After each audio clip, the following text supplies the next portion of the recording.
ओम शिव गुरु। श्री हरि को सृष्टि की रक्षा का भार एवं भोग मोक्ष दान का अधिकार दे भगवान शिव का अंतर ध्यान होना। परमेश्वर शिव बोले, उत्तम व्रत का पालन करने वाले हरे विष्णु, अब तुम मेरी दूसरी आज्ञा सुनो। इसका पालन करने से तुम सदा समस्त लोकों में मान्य और पूजनीय बने रहोगे।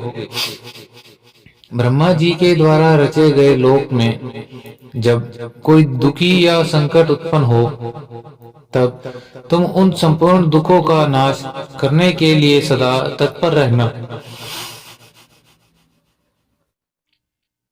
तुम्हारे संपूर्ण दुस्सह कार्यों में मैं तुम्हारी सहायता करूंगा। तुम्हारे जो दुर्जय और अत्यंत उत्कट शत्रु होंगे, मैं मार गिराऊंगा। हरे, तुम नाना प्रकार के अवतार धारण करके लोक में अपनी उत्तम कीर्ति का विस्तार करो और सबके उद्धार के लिए तत्पर रहो। तुम रुद्र के ध्येय हो और रुद्र तुम्हारे ध्येय हैं।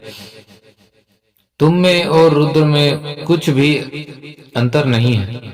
जो मनुष्य रुद्र का भक्त होकर तुम्हारी निंदा करेगा, उसका सारा पुण्य तत्काल भस्म हो जाएगा। पुरुषोत्तम विष्णु, तुमसे द्वेष करने के कारण मेरी आज्ञा से उसको नरक में गिरना पड़ेगा। यह बात सत्य है, इसमें संशय नहीं है। तुम इस लोक में मनुष्यों के लिए विशेषता भोग और मोक्ष प्रदान करने वाले और भक्तों के ध्येय तथा पूज्य होकर प्राणियों का निग्रह और अनुग्रह करो। ऐसा कहकर भगवान शिव ने मेरा हाथ पकड़ लिया और श्री विष्णु को सौंपकर उनसे कहा, तुम संकट के समय सदा इनकी सहायता करते रहना। सबके अध्यक्ष होकर सभी को भोग और मोक्ष प्रदान करना तथा सर्वदा समस्त कामनाओं का साधक एक सर्वश्रेष्ठ बने रहना। जो तुम्हारी शरण में आ गया, वह निश्चय ही मेरी शरण में आ गया। जो मुझ में और तुम में अंतर समझता है, वह अवश्य नरक में गिरता है।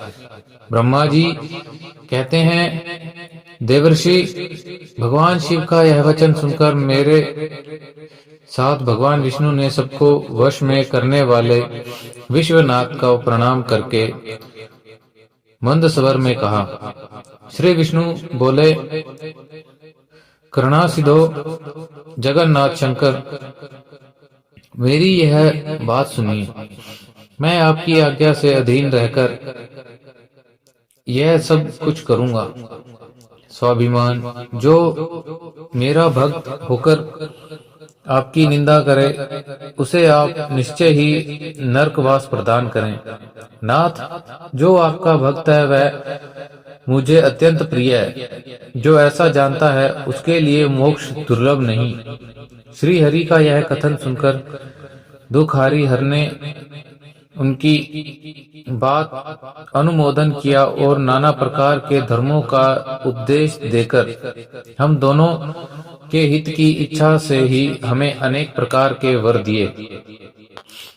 इसके बाद भक्तवत्सल भगवान शंभु कृपा पूर्वक हमारी ओर देखकर हम दोनों को देखते देखते सहसा वहीं अंतर्ध्यान हो गए। तभी ये इस लोक में लिंग पूजा का विधान चालू हुआ। लिंग में प्रतिष्ठित भगवान शिव भोग और मोक्ष देने वाले हैं। शिवलिंग की जो वेदी या अर्घा है, वह महादेवी का स्वरूप है। जो लिंग साक्षात महेश्वर का लय का अधिष्ठान होने के कारण भगवान शिव को लिंग कहा गया है, क्योंकि उन्हीं में निखल जगत का लय होता है। महामुने, जो शिव के समीप कोई कार्य करता है, उसके पुण्य फल का वर्णन करने की शक्ति मुझ में नहीं है।